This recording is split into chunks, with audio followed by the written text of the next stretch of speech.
Un, deux, un, deux. Ok. C'est ça la première image du vidéo. Comment est-ce qu'on appelle ça, cette affaire-là, là, qu'on fait? Là? Je sais pas, c'est Fitness Improving avec la bière. Fitness improving. Non, on pourrait appeler ça a decade of fitness. A decade of fitness. Ouais, ok, c'est bon. Décennie. Décennie de fitness. Ou alors loi 101, 10 ans déjà. Des ans. Oh, 10 ans. Ouais. Fait que... cheers. C'est déjà une grosse première, moi, je pense. Yo, il y a un Belge, puis il prend même pas de bière, le Belge. Fait qu'on va faire un mini tour de table là, pour présenter tout le monde. Là. On a Ben ici, que ça fait un peu plus que 10 ans qu'il fait du CrossFit. Presque 10 ans. Ça va faire 10 ans cet été. Qui était là au premier circuit du Québec, c'est ça? Il était une fois. Il était une fois circuit du Québec. Mathieu Dumontet, propriétaire K-Pop, CrossFit depuis 2007 en Afghanistan. C'est à peu près là que j'ai découvert le CrossFit. J'ai jamais fini mon premier WOD en passant. À ce jour, 400 mètres lunge, c'est non. Le chronomètre roule encore. Après ça, on a moi, Mathieu Dubreuc, propriétaire de CrossFit Laval. Puis moi, Mike Debover, propriétaire de YOL. The Muscle from Brussels. Oui, c'est ça. Donc la Belgique, la France, le camembert, le chocolat. qui a commencé dans le parc, hein? C'est ça, oui, dans le parc à Mont-Royal. Donc on coachait les gens extérieurs, on n'avait pas d'équipement, pas de bâtiment. Puis on a la nouvelle génération de propriétaires qui sont là. Caroline Lambré, propriétaire de CrossFit Wonderland. Et coach de... C'est quand? 2017. Février 2017 qu'on a ouvert. Fait qu'elle est encore dans l'optique d'envoyer quelqu'un aux Games, puis il y va. Moi, j'ai réussi. Je vois pas de quoi tu parles, moi aussi, j'essaie. Puis Matt puis moi, genre, c'est encore un... Ben, quoique, non, on en a envoyé. On en a envoyé, puis on en a une autre qui s'en va cette année, mais je veux dire, c'est plus l'objectif de notre gym, right? Non, c'est clairement plus l'objectif. L'objectif, je pense que si on veut... L'idée, c'est de survivre dans toute l'évolution du micro-gym.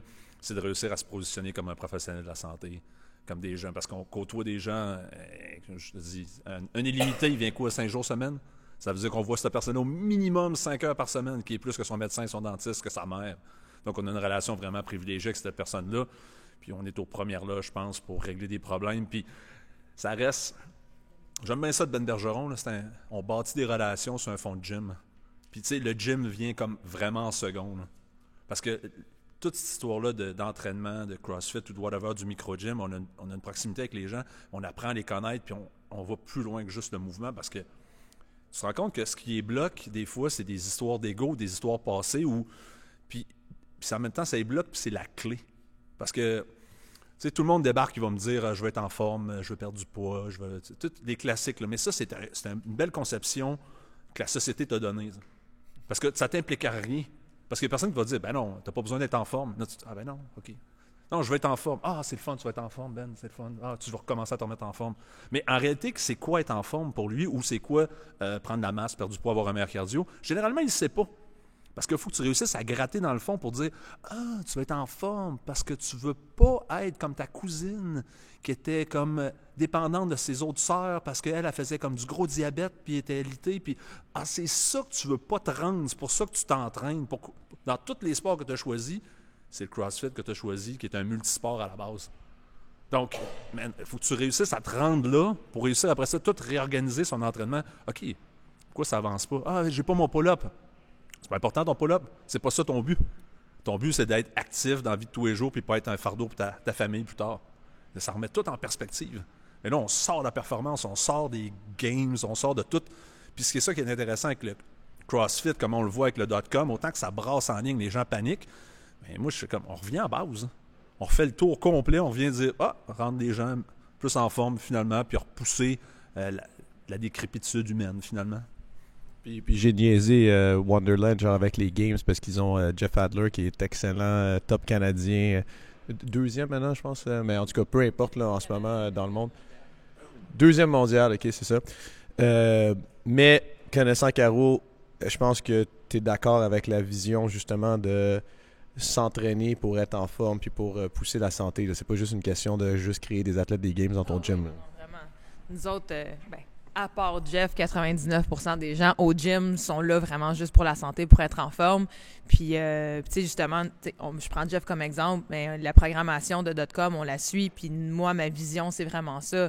Comme Mathieu, il mentionnait, tu sais, c'est la clé. Nous autres, notre logo, c'est ça. C'est ça qu'on a mis dans Wonderland. C'est une clé parce que en bâtissant ces relations-là, en comprenant mieux les gens, ce qu'ils veulent éviter ou ce qu'ils veulent avoir, c'est là qu'on est capable de les aider.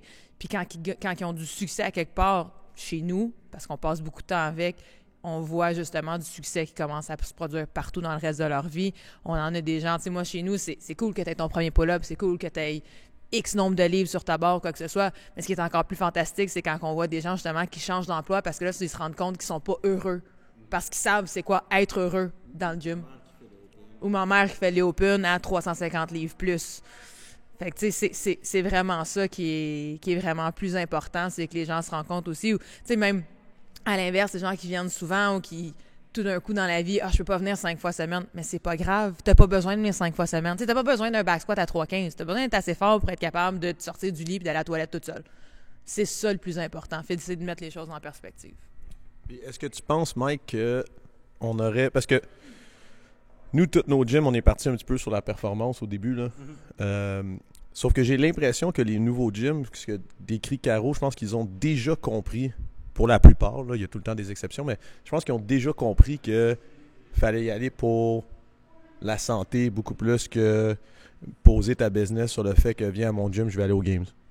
Oui, absolument. Ben, regarde, moi, j'ai remarqué ça vraiment il y a 2 ans, tu sais, quand j'ai eu la chance de survivre au cancer, où moi, tu sais, ma vision vraiment de ce qu'était l'activité physique, ça avait vraiment changé pour des priorités personnelles, évidemment, mais aussi en comprenant que, ben, regarde, il y a quand même un impact direct sur la santé, que c'est pas un luxe de venir travailler sur sa santé grâce au CrossFit, l'activité physique. C'est essentiel, tout comme peut l'être de se brosser les dents tous les jours. Tu sais, comme tu vas voir un dentiste, sa prescription, ça va être, brosse-toi les dents 2 à 3 fois par jour.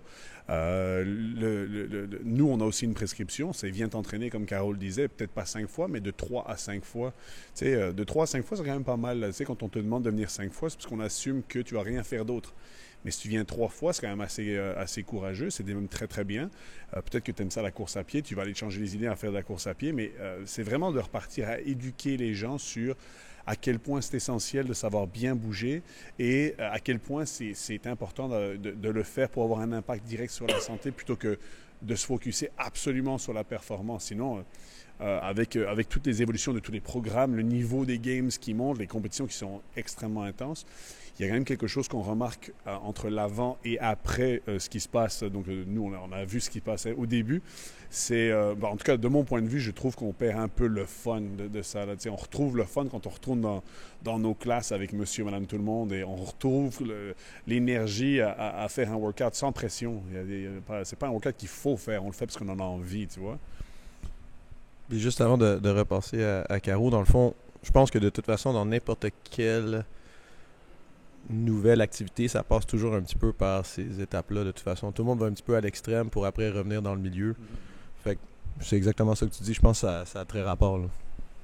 Je pense que ça passe aussi par nous autres, par les coachs, par montrer l'exemple, parce que, tu sais, nous, clairement, on est passionnés par ça. Fait que moi, ça me dérange pas de m'entraîner 2-3 heures par semaine. 2-3 heures par semaine, par jour, je veux dire 2-3 heures par jour, parce que j'ai le temps, parce que ça me tente, parce que j'aime ça, etc. Mais en même temps, moi, c'est ça que j'ai recommencé à faire maintenant, parce que je me dis, bon, est-ce que j'ai vraiment 3 heures à dépenser sur l'entraînement? Non. Faire juste mes cours de groupe, c'est hyper le fun, comme que tu dis, avec les membres, mais c'est suffisant pour être en santé. C'est suffisant pour avoir un niveau de fitness. Tu sais, moi, les Open 2020, c'est mes 7e Open. Puis ma progression, quand je le regarde de 2013 à 2020, je veux dire, je trouve ça vraiment cool. Puis c'est ça que je dis à mes membres, tu sais, OK, là, tout le monde en veut toujours plus. Fait que là, les gens sont déçus. OK, mais dans 5 ans, imagine tout ce que tu vas avoir accompli dans ce temps-là. Tu sais, comme de regarder un petit peu dans le futur, de dire, c'est en masse, c'est assez. Soyez contents, soyez heureux avec ce que vous êtes capable de donner. Je pense que ça passe par nous, par l'exemple. En parlant, là, on parlait du point de vue propriétaire. On a Ben ici qui, toi, ça fait... combien de temps exactement que tu coaches, là? Ça fait 7 ans que je coach. Parce que ça fait presque 10 ans que je suis ici. En 7 ans, c'est quoi qui a changé le plus possible? Pas nécessairement juste Ouais. Hey, je pense que ce qui a changé le plus, c'est le type de personne qui est willing de venir essayer. On a vraiment vu un changement au niveau des gens qui rentrent dans le gym au cours de la dernière année, puis je pourrais même dire au cours des 2 dernières années, qui a même précédé un petit peu le changement que CrossFit.com a fait. Il y a 5 ans, les gens qui venaient, à vrai dire, on va commencer encore plus loin en arrière. Quand moi j'ai commencé, les gens qui faisaient du CrossFit étaient un peu plus extrêmes. Dans leur façon d'être ou leur façon de penser, ils étaient prêts à faire quelque chose d'un peu plus extrême. Parce que c'était ce qu'il y avait de plus extrême. Avant le CrossFit, je faisais des arts martiaux 4 fois semaine parce que je tripais, puis j'ai jamais été comme incroyablement bon, mais j'aimais quelque chose d'un peu plus extrême. Puis le CrossFit m'a permis de faire un sport extrême sans un risque de commotion cérébrale, ce qui a pas mal mis fin à mon année c'était du kickboxing chinois essentiellement que je faisais. Puis dans le sparring, commotion cérébrale, j'en avais eu une grosse au cégep au hockey. Fait que là, j'étais comme, faut que je me trouve un sport extrême, sans le risque de prendre des coups dans la tête. Puis ça m'a donné comme une espèce de dose d'adrénaline et le vouloir de me surpasser, de voir à quel point que j'échouais lamentablement sur des mouvements relativement simples. Puis ça, c'était moi. Puis il y a 5 ans, il a commencé à avoir comme une espèce d'essoufflement au niveau de gens qui voulaient faire de la compétition à haut niveau. Et après ça, dans les 2 dernières années, le type de personnes qui rentrent, c'est rare que je vais avoir une conversation avec une personne vis-à-vis leur parcours compétitif. Là. Les gens rentrent dans le gym, puis c'est juste, je veux me mettre en forme. Puis Mathieu disait tantôt, comme, tu sais, ça peut être très flou, cette explication-là, puis des fois, il faut creuser un peu plus loin sur ce qu'ils veulent réellement avoir du programme. Mais les gens qui viennent nous voir, c'est plus des gens extrêmes, soi-disant. Les gens qui sont extrêmes sont soit déjà dans le CrossFit ou ils font un autre sport extrême comme du MMA ou quelque chose de ce style-là. Faire un autre tour de table, là. Matt, comment tu vois... Parce que justement, les clients ont changé énormément, puis il n'y a pas longtemps, je parlais avec un autre OG, Jacques Ambroise, là. Puis je lui disais, je pense que l'affaire qui est le plus dure pour moi en tant que propriétaire de 10 ans de CrossFit, puis de quelqu'un qu'on a fait depuis, commencé fin 2006, début 2007, les raisons de pourquoi je suis tombé en amour avec le CrossFit sont plus du tout les mêmes raisons de pourquoi les gens tombent en amour avec le CrossFit. Les raisons, puis pas toutes, mais les raisons que je pensais de pourquoi j'étais tombé, on pourrait plus dire. Les raisons de pourquoi j'ai ouvert un gym sont plus du tout les raisons de pourquoi j'ai un gym. Puis comment est-ce qu'on fait pour continuer, puis se renouveler, puis rester passionné par ça? Parce que je suis encore passionné par ça, mais pour vrai, j'en avais parlé avec Paul Tremblay puis Picha. J'ai ouvert un gym pour vrai, là, parce que je voulais prendre ma retraite d'un sport compétitif, puis je me suis dit, moi, je m'en vais aux Games, fait que si j'ouvre un gym, je peux m'entraîner souvent. Tu sais, c'était pas je vais sauver la planète, puis je vais enseigner à des gens qui ont du mal à faire un burpee, ou qui ont besoin d'insuline pour le diabète de type 2, genre de comment réduire leur médication. C'était pas ça le but au début, là. Puis là, maintenant, je me mets à triper là-dessus, mais toi, tu as vécu ça comment, ce changement-là, là? Un gars de l'armée en Afghanistan qui fait du CrossFit, c'est pas les mêmes raisons que maintenant Matt Dumontet qui accueille, genre, grand-maman, genre, qui vient essayer pour la première fois, là. Ben, tu sais, je pense qu'à la base, l'idée derrière ça, c'était... Comme tu dis, c'était quelque chose de challenging, c'était quelque chose qui était intense à l'époque quand on a commencé. C'était complètement badass. Puis tu retrouvais l'espèce de sentiment de camaraderie que moi j'avais retrouvé dans l'armée. À la base, c'était de dire, ben moi je me prépare un plan B là, quand je vais sortir des forces, puis qu'est-ce que je vais faire. Donc oui, en effet, l'époque CrossFit à ce moment-là, c'était bien différent. On était beaucoup basé sur Build It and They Will Come, là, parce qu'il n'y avait rien. Donc tu ouvrais un gym, puis par défaut, il n'y avait rien. Il n'y avait pas de micro-gym, c'était encore l'époque des Nautilus Plus, des énergies cardio. Il n'y avait même pas d'EconoFitness qui roulait. Ça veut dire que l'abonnement de base était à 55$ par mois. Puis le monde trouvait ça cher comme abonnement, tu sais, un abonnement dans un gym. Puis là, toi, tu débarques, tu te dis, ça va coûter 100$ par mois. Le monde était comme, oh, wow, vous êtes complètement malade. Hey, on a du coaching, c'est hot. Mais tu sais, le coaching de l'époque puis le coaching d'où est-ce qu'on est là, c'est deux mondes, là. C'est complètement différent, là. Mais c'est pas la même chose parce qu'on a évolué là-dedans. Puis la mission, moi, j'aime beaucoup revenir, c'est quoi ton intention de base? Tu sais, toi, ton intention, elle a changé. Parce que tu dis, je m'en vais au game, je vais avoir une place pour m'entraîner. Il y a beaucoup de monde qui sont ouverts ça. Ils ont fait des maths ensemble sur une napkin. Toi, tu payes un abonnement de CrossFit à 100$. Moi, j'en paye une, toi aussi. Hey, on s'ouvre un gym. On va faire de l'argent, ça va être malade. Sauf que la réalité, c'est que 5 ans plus tard, quand tu viens d'avoir ton premier kit, tu essaies d'acheter ton condo, puis tu regardes ça en arrière, ce que tu fais. Tu dis, OK, mais le modèle ne marche pas, là. Ça marche pas pantoute comme système, là.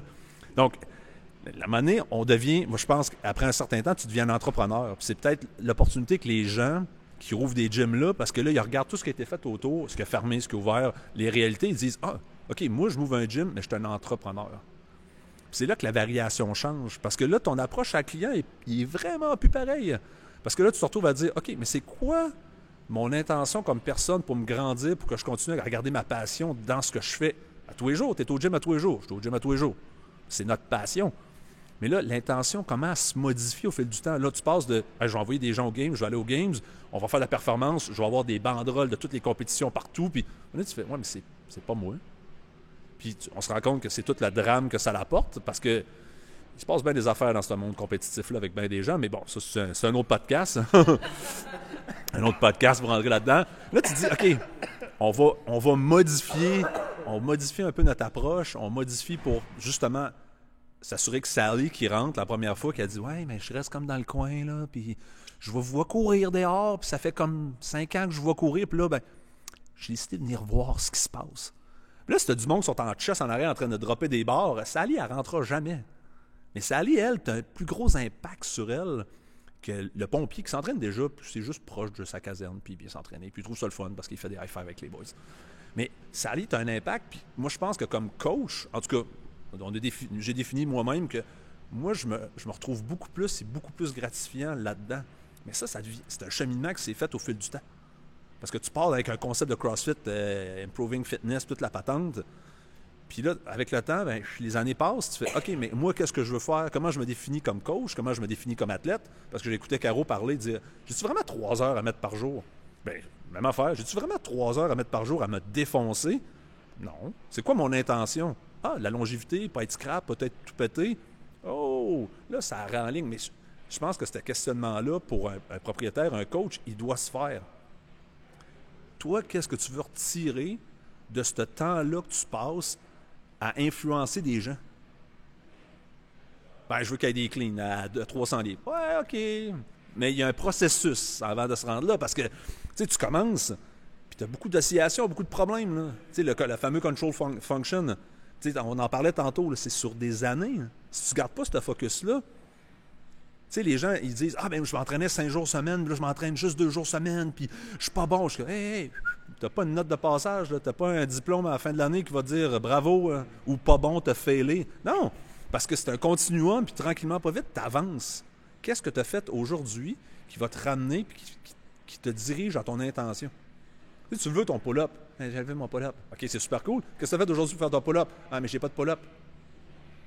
Ouais, mais attends un peu, là. Pourquoi c'est important? Là, tu te rends compte, OK, mais c'est pas ça. Parce que elle, cette fille-là, elle a vu des gens qu'elle considère comme en forme, puis pour être en forme, il faut que tu fasses un pull-up. Mais elle n'a pas le temps, là. Elle vient d'accoucher de son deuxième esprit, elle a par-dessus la tête à la maison. Son pull-up, là, c'est pas sa priorité, là. Il faut qu'elle gère une famille en arrière. Puis sa dernière priorité, c'est de se sacrer une rince le soir quand elle s'entraîne, parce qu'elle a besoin d'être un être humain qui est socialement acceptable avec sa famille quand elle sort du gym. Au lieu de arrêter de me parler, il faut que je mange. Non, mais tu sais, le focus change. On n'est pas en performance. C'est désagréable. Mais je te rejoins là-dessus sur le côté... je pense qu'on est passé de être des passionnés puis de dire je vais ouvrir un gym parce que je veux vivre ma passion à devenir des hommes d'affaires. Puis de justement dédoubler. Pendant longtemps, honnêtement, il y avait comme un stigma que si tu étais un propriétaire de gym, tu n'étais pas in pour faire de l'argent, tu étais in parce que tu étais passionné. Puis là, tranquillement, avec des choses comme Business for Excellence ou tout ça, qui ont été montrées, hey guys, tu sais, tu n'as pas besoin d'être 99% passion, 1% business. Tu sais, tu pourrais être 50-50, 60-40. Tu sais, tu pourrais décider de commenter. Fait que là, maintenant, je commence à apprendre à être plus un businessman, puis à séparer justement quels sont mes plaisirs personnels, parce que moi, je suis un peu justement encore freak et extrême, puis oui, j'ai encore envie de faire le plus de compétition possible, tout ça, mais de pas imposer ça, puis de juste attirer des gens qui veulent ça. Fait que de faire, regarde, moi c'est ça que je veux faire, puis il va y avoir une place spéciale dans mon cœur pour les gens qui veulent faire ça, parce que je trippe avec ce genre de personnes-là. Pareil que, tu sais, toi, tu auras toujours un respect pour les gens qui sont dans les forces, puis tout ça, puis il y aura une place, mais c'est pas nécessairement ce que tu veux faire là.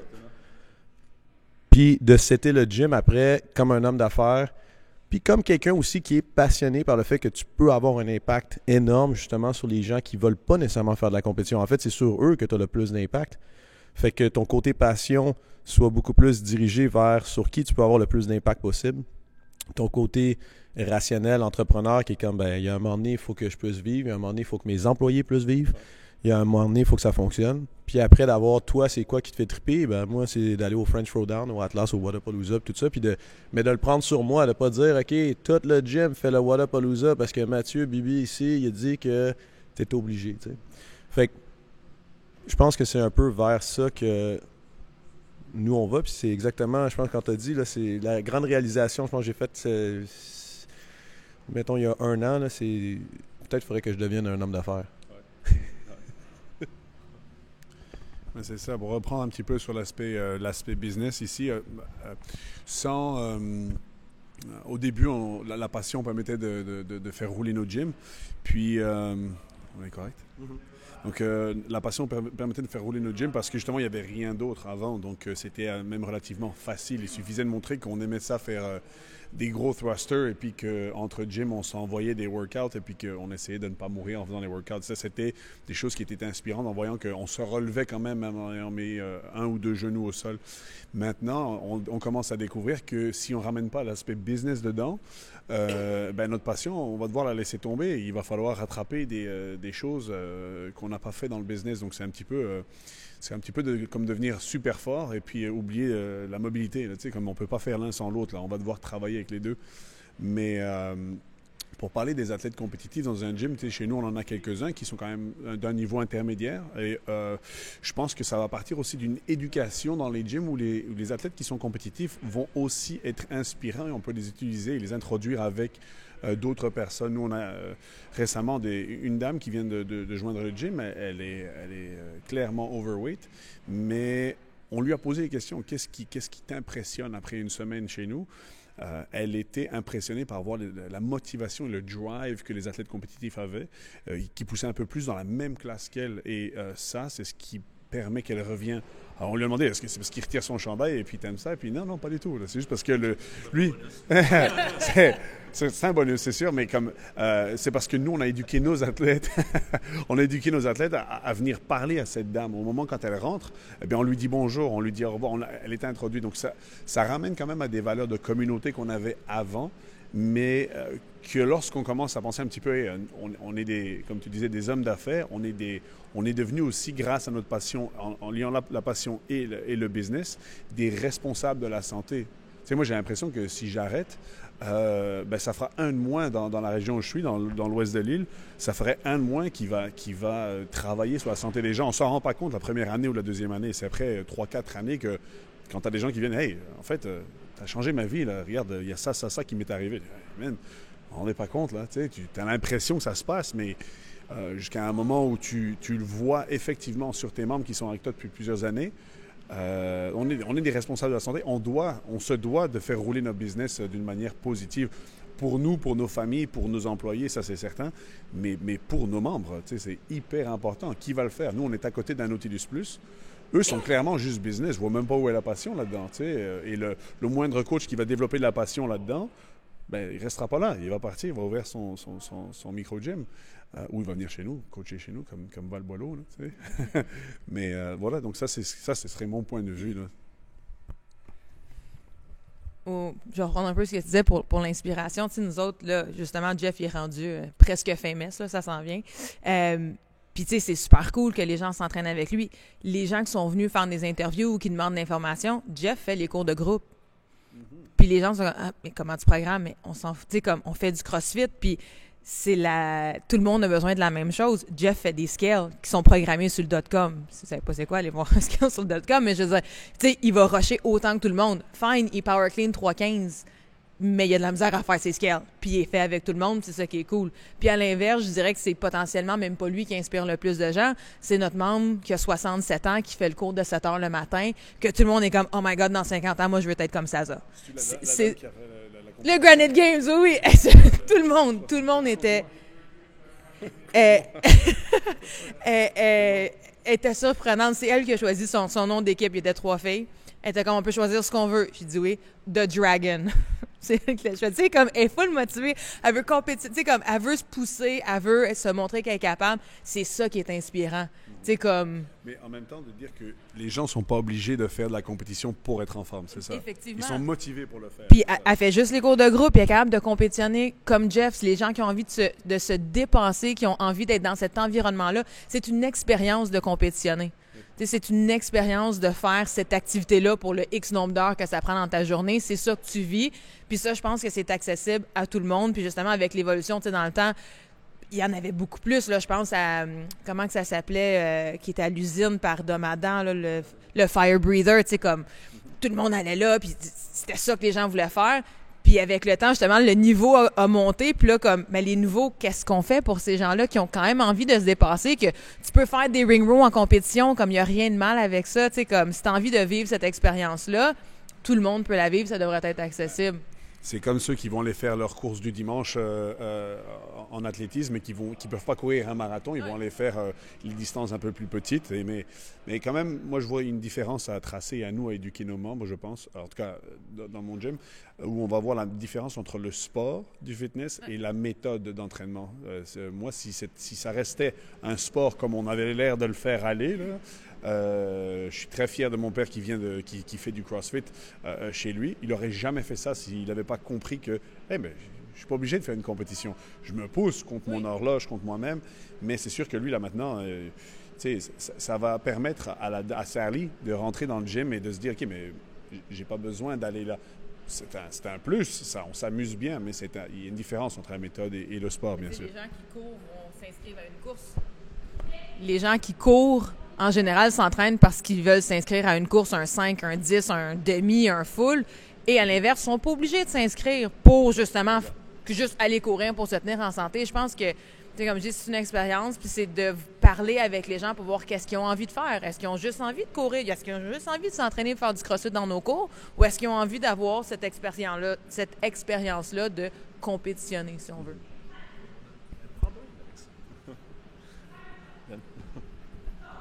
Oui.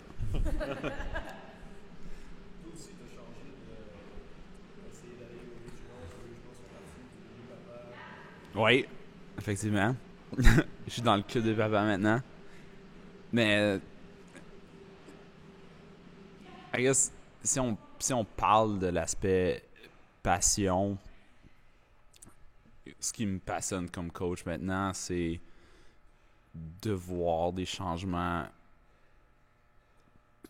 pas non seulement pertinents, mais d'avoir une influence positive dans la vie des gens.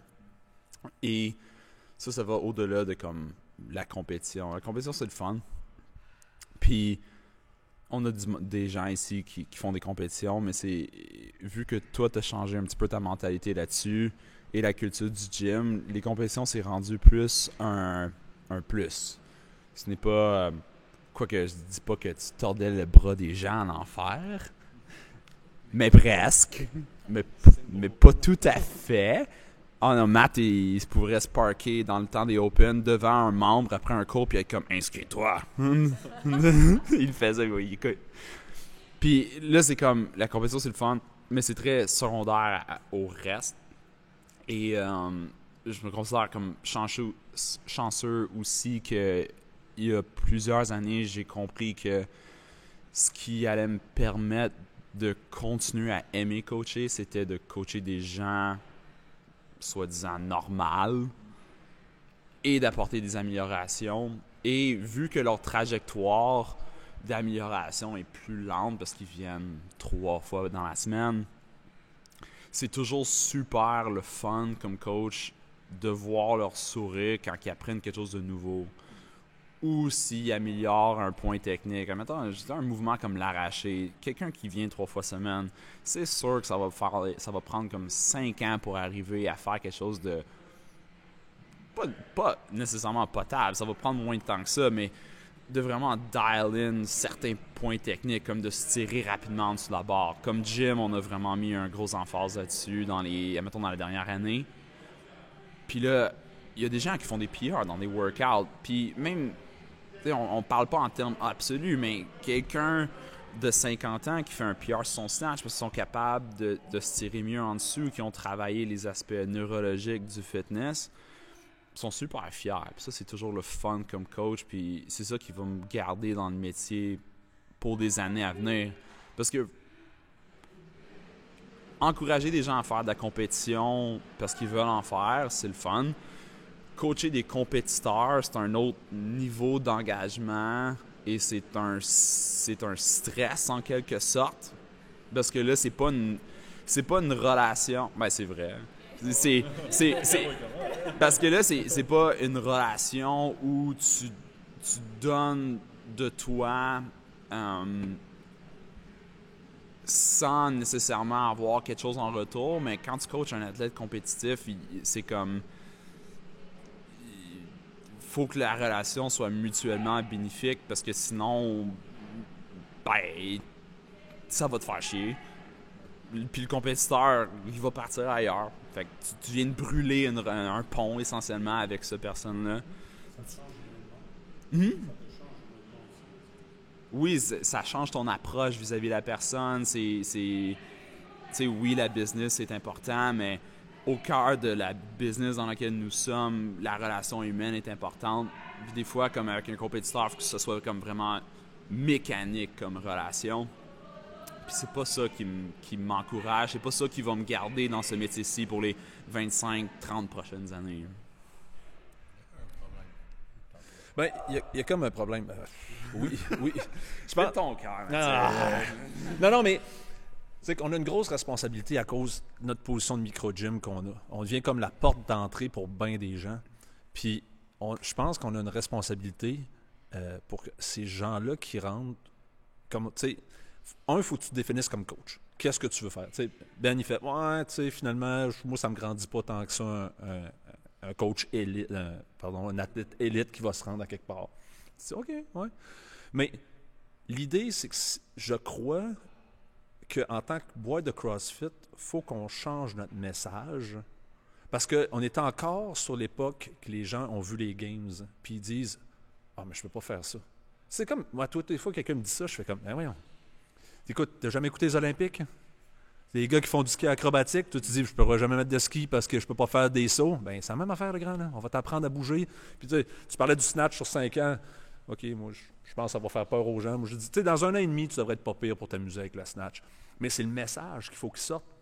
Je ne vais jamais leur dire que ça va leur prendre 5 ans. C'est juste, entre tes deux oreilles, c'est comme, OK, la personne est là, puis s'il continue à venir, c'est sûr que ça va s'améliorer. Ça va devenir potable dans 1 an et demi. Mais c'est juste, après 5 ans, il va quand même avoir des affaires, le fun à travailler avec ces gens-là qui vont leur motiver à venir encore, puis qui va te motiver comme coach parce que tu es comme, wow, tu t'es tiré plus vite en dessous de ton snatch. Au lieu de l'attraper en power puis ride down dans un squat, tu es arrivé dans le fond, puis c'était hot. Ouais. Ça, c'est ça qui est clarification. Ouais, c'est bien.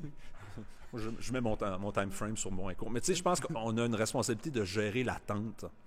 L'attente de la personne qui rentre, tu dis, hey, mon grand, tu seras pas bon. Puis même si tu essaies d'être bon hier, ça n'arrivera pas. C'est un processus qui va être long. Puis ça fait pas de toi une mauvaise personne. C'est pas à cause que tu n'es pas capable de faire un clean dans la classe pendant que tout le monde bouge à côté, parce que tu n'as pas pris le temps de parler à l'autre. Tu sais, dire, hey Ben, ça fait combien de temps que tu fais du. Ah, ben, tu sais, moi, ça fait pas loin de 10 ans que je fais ça. Ah, c'est normal qu'il est bon ton clean. Puis l'autre à côté qui a l'air de rien, ben, ça fait 1 an. Parce qu'elle vient régulièrement, 2 fois, 3 fois semaine. Puis elle, ben, elle a un background de danse, donc tout ce qui est haltérophilie, elle, ça catch tout seul, comme si rien n'était. Puis toi, ben, tu es sédentaire. Puis là, tu essaies de faire un des mouvements les plus complexes qui n'existent pas de la planète, un snatch.